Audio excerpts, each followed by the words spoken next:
work of Nick. Is that 6 minutes total? All right, looking back on last week against Mercer, I thought obviously it was great to get a win and one which we were able to play a number of guys, got some young players in the game, which was really good. I thought the guys were really dialed in throughout the week. They were locked in and focused. I thought early in the game, I thought there was some inconsistency. I thought we gave up too many yards in the first half, more than we had given up in some SEC games, and so that was something that we really challenged our guys in the second half to respond and become more consistent.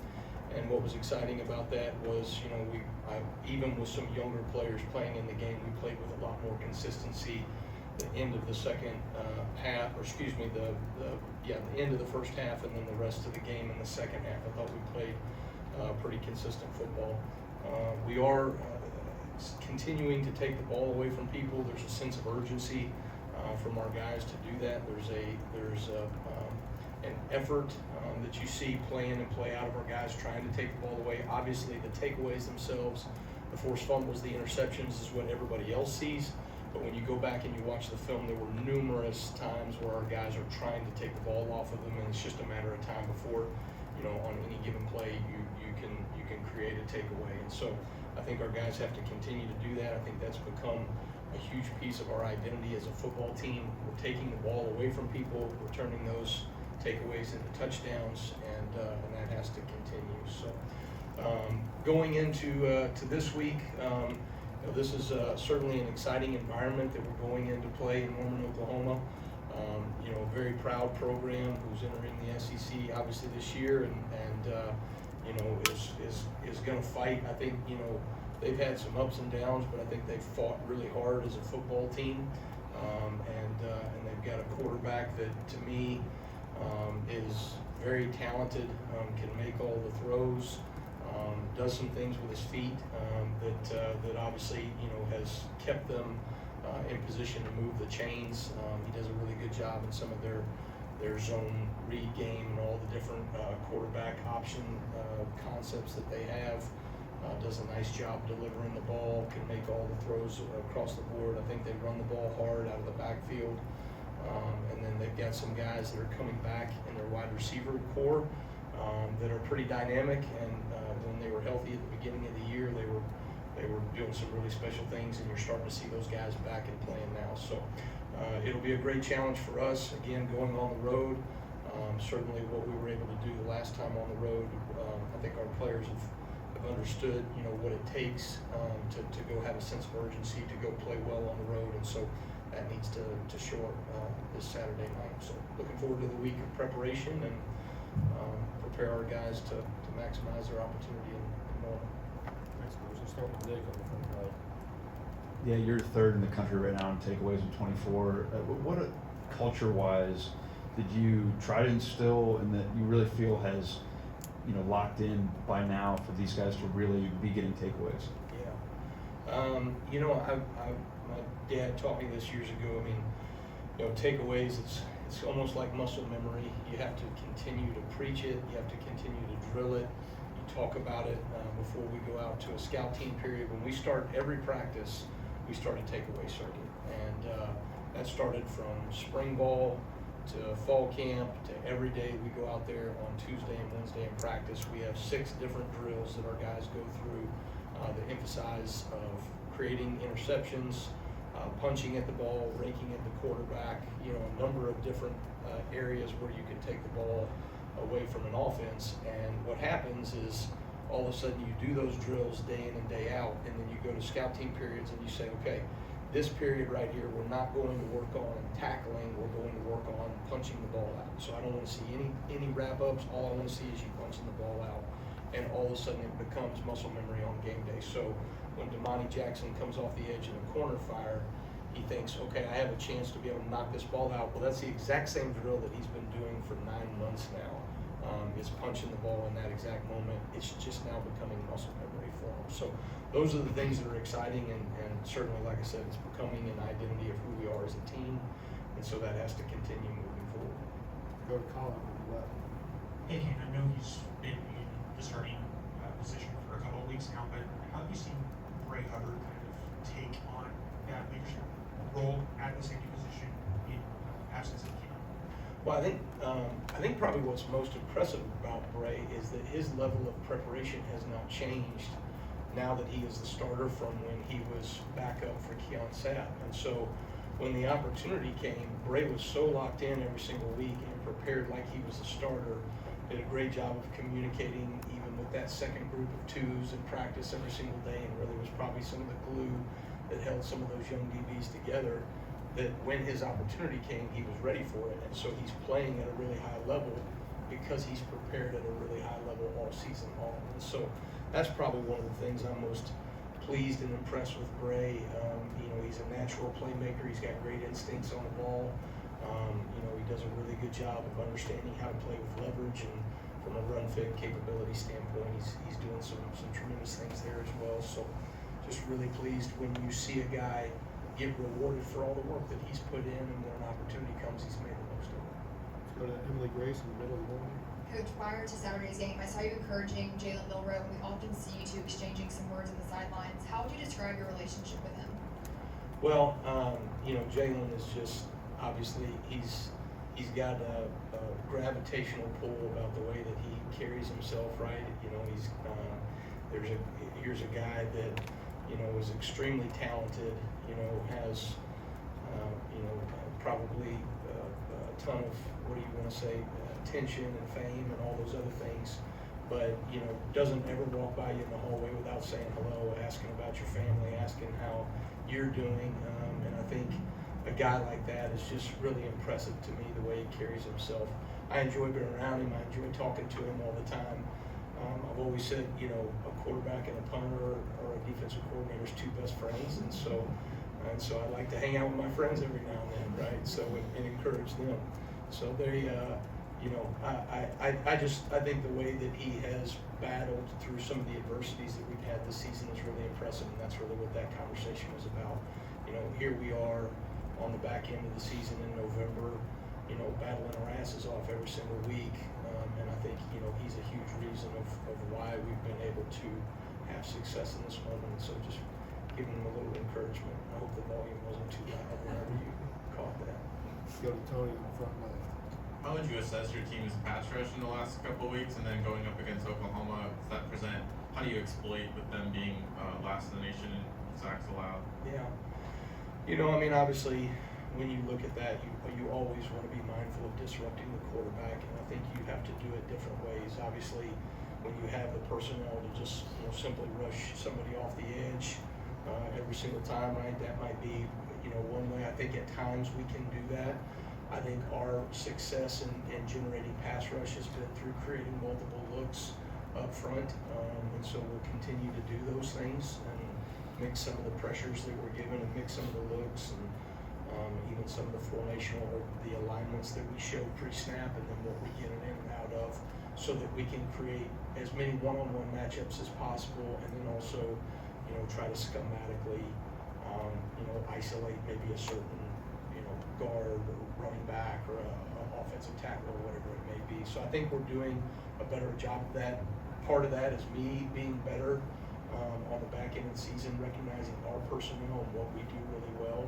And then, just as you start to see things from week to week in terms of what we do well and what we can take advantage of based off of what we see from the offense. So that I think we're trending in the right direction, but certainly that needs to continue. Let's go to Ryan, back of the room. Hey, Coach, more of a broad question about you. At the beginning of this season, we kind of talked about your transition from head coach to coordinator. You said you're enjoying more of the X's and O's. What has this experience been like this season, and kind of personally, a lot of pressure on being the defense coordinator at Alabama? But what has it been for you personally? How so? I'm just kidding. I think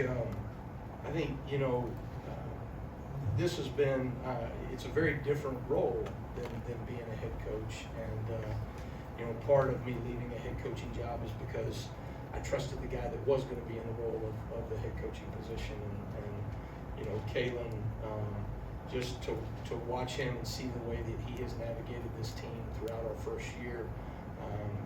I've told you guys this before. His superpower is his consistency, in the face of adversity or success. He's the same guy over and over again. I think that relentless consistency has been what's allowed us to kind of navigate through the highs and lows that we've seen so far this season, and putting us positioned to play our best football on the back end of the season. So for me to see that in him, and then for him to be such a supportive head coach for the way we do things offensively, defensively, special teams, has allowed me to maximize what we're doing defensively, because I feel so supported from the head coach position. And so he gives great thoughts, he gives great accountability. We trust each other, so we can say whatever needs to be said, and he does a tremendous job in that regard. And so I've really enjoyed the nuances and the little details in coordinating and making adjustments at halftime, and figuring out how to stop people, and maybe how to, the challenge, right, is when somebody's doing something well against you, how do you still find a way to stop what they're doing and yet still be aggressive, so that you can create takeaways and get off the field on third down.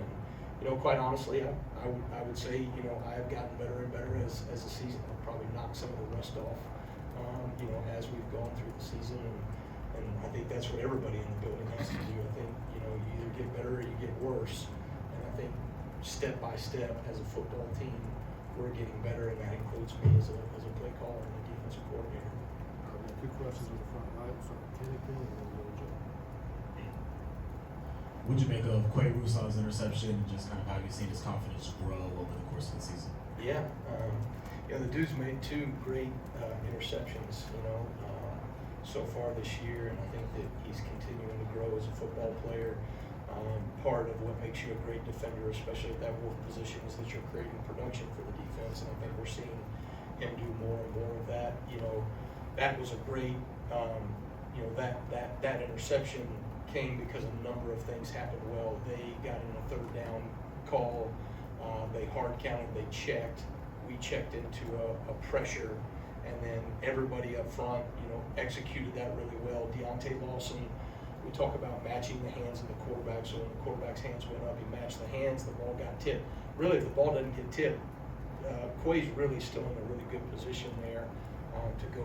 He may have picked the ball off anyway, but now when the ball gets tipped and he has to dive and work through that. So I just think he's doing a really good job of continuing to stay relentless in his process, and now that because of injury and because he's producing at a higher level, he is playing more and more consistent as we go through the season, and certainly when you think about some of the things that have happened in that room, and we've got a couple of guys that were down, he's stepping up at the right time. Let's go to Jordan. Staying in that room, how would you assess the play of Yonza Pierre? And secondly, if I could, how do you balance with Oklahoma preparing for a quarterback like Jackson Arnold, and then with Michael Hawkins on the back on the sidelines? Two different skill sets there. Yeah. First, Yonza, I think, is taking steps in the right direction. I think it's fun for me to watch the maturity of a young man. Certainly you think about year to year, but just for a younger guy, right, you can almost see weekly someone maturing and the way that they're going about their preparation to maximize their opportunities on a game day.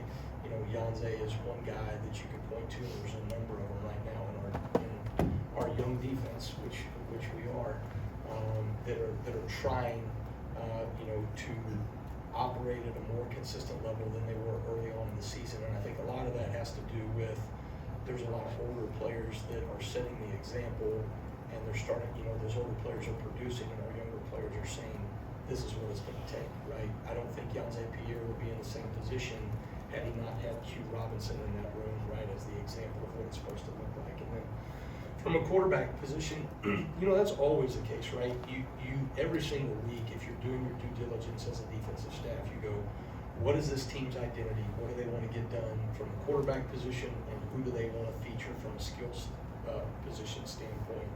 And then if they have another quarterback that comes in the game, what are your answers going to be? And so you're either working those things and maximizing, your opportunities if that happens, or you don't, right? And so that's something that every single week we're going to look at and and try to do. I do think there's a lot of similarities in what they ask those guys to do. You know, skill set wise, there might be some nuances there, but for us, you know, I don't know if it is completely different from one guy to the next in terms of what they were asking those guys to do schematically. So it'll be a challenge, though. I mean, I think this team, you know, when you're playing a night game in your home stadium against Alabama, we're going to get every bit of the best effort. You know what I mean? And that to me is you know, regardless of who you're playing. I use the example of our guys.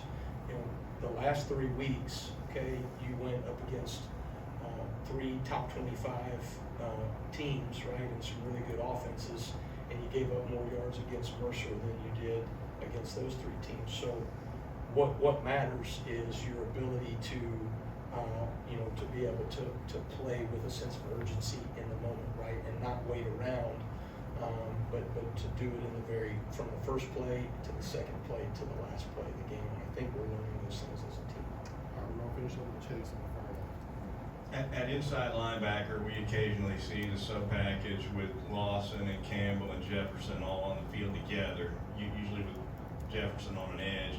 What does it bring to the defense when those 3 are in there at the same time? Yeah.